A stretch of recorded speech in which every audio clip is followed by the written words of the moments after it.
Hi there, my name's Barnaby and I'm a guitar maker, an amateur guitar maker living in Tokyo, and I'm going to do a build diary for you guys.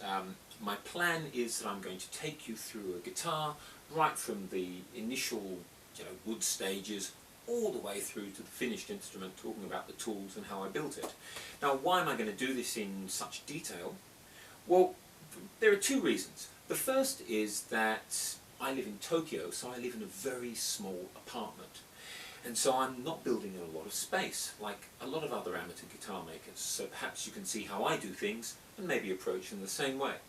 The second thing, which is a little unusual, is that my landlady actually lives just through about 5 inches of uninsulated wall away. So that means she can hear absolutely everything I'm doing. So that also forces me to use hand tools. I don't use a single power tool when I make a guitar. Okay? So I'm going to talk about the instrument and how I use the tools and all that sort of stuff, and with any luck it'll actually be useful for any amateur guitar makers who want to try doing the same sort of thing in a similar situation. Now, I am going to make a guitar I've always wanted. I've made Les Paul guitars styles with carved tops, I've made Telecasters, Stratocasters, those sorts of things, but I've never done a Les Paul Junior style guitar, which is basically a set neck guitar with one P90 pickup. So just a rock machine, fabulous guitar, and I thought it would be an ideal opportunity to give it a shot and do a demo at the same time. So let's have a look here. Of course it'll be a little different from a Gibson guitar. It won't have their logo, it'll have mine, it'll have my own headstock, it'll be different woods, different hardware, and there will be some slight differences to the body shape, so no one's going to look at it and think it's a replica. But the basic starting point is the Les Paul Junior. So this is the template. This is made out of MDF, medium density fiberboard. I got the plans online. I just googled LPJR PDF or something and I found them. What you do is you cut it out as accurately as you can. You sand it very carefully, because the more accurate your template, the more accurate all of the work you do will be. It's a very important first step. Once I've got it done, the next thing I did was lacquered it.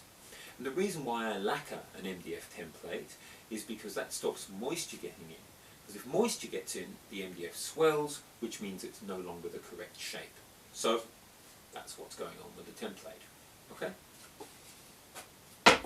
There'll be other templates for necks and pickup stuff, and I'll show you those later on. Let's have a look at the bodywood. The body is going to be made out of this. This is a one-piece body blank of Spanish cedar, which is a beautiful wood. It smells nice, it looks nice, it's lighter than most modern Honduran mahogany for a bunch of reasons. You can use 2 pieces, 3-piece body if you want, but I just thought, I've got this, I'll use it for a 1-piece body. It should be light, but it should also be a fairly resonant wood. The neck will be Honduran mahogany for stiffness. This is, a D, I guess. This is a piece of very, very nice, what's called old growth Honduran mahogany, and I'll be cutting a neck out of this.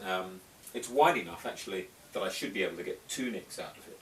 So I'll cut a neck out, and then later on I'll make another one for another guitar out of the same chunk.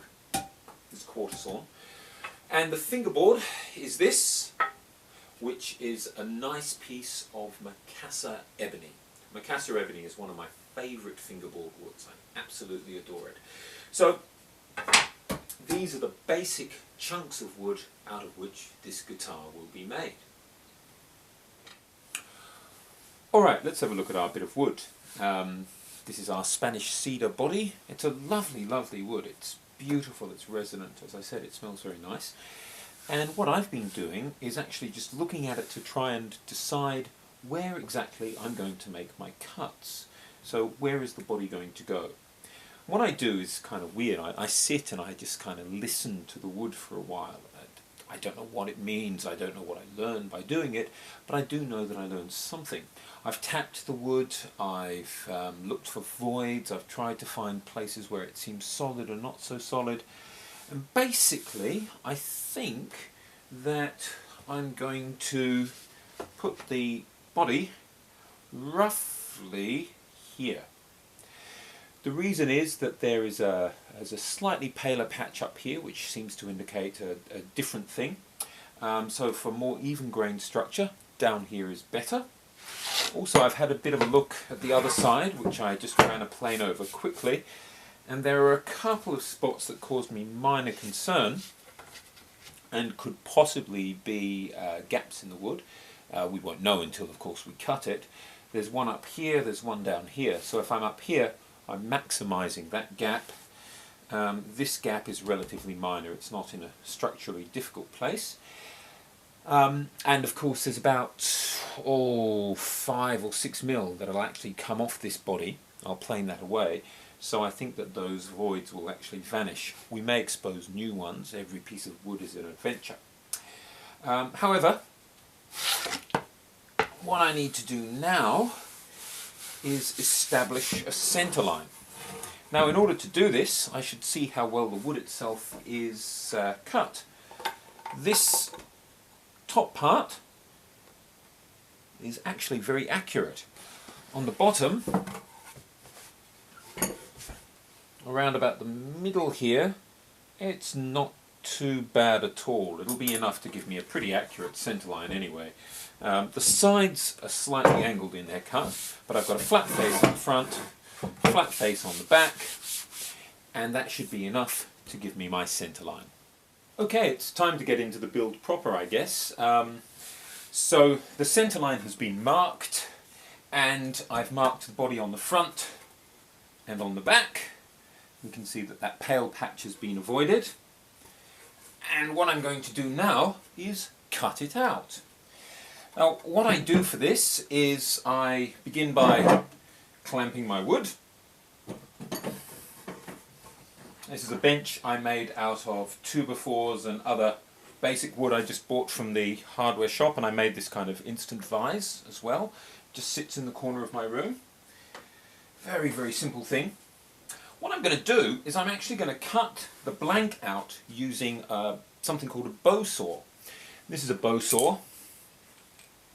You could use a hacksaw, you could use a coping saw if you wanted, but a bow saw is kind of a fantastic hand tool.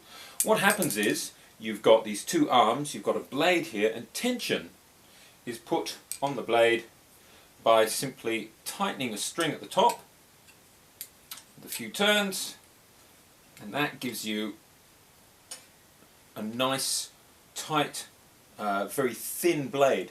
The advantages of this blade, it's very ergonomic to use, and it turns very, very easily, so you can actually cut quite close, probably even closer than a bandsaw. Now obviously when you're cutting, you're seeing only one side of the blank at a time. So what I tend to do is I take a small mirror and I put it behind. I turn it so that the bow saw isn't going to hit it, but so that I can see where I'm cutting, to make sure I don't stray over the line. Okay, so I'll just start my cutting. There we go. Just a really, really lovely tool to use. Now we're a few minutes into this, and I just wanted to mention something. The trick with using a bow saw, or one of the tricks, is that you should actually turn the wood to get the best angle of the cut each time. So it's really easy to set your wood up in the vise and then just try and cut around it and contort your body. But if you actually keep turning the workpiece, it'll really, really make a big difference. So I've actually been turning it. That's allowing me to get a very, very close, fine cut. The other thing that I didn't mention before is safety mask and goggles as well, which is, you know, both of these things are really important. Bow saw blades can break and go into your eye, and, you know, you only get two eyes.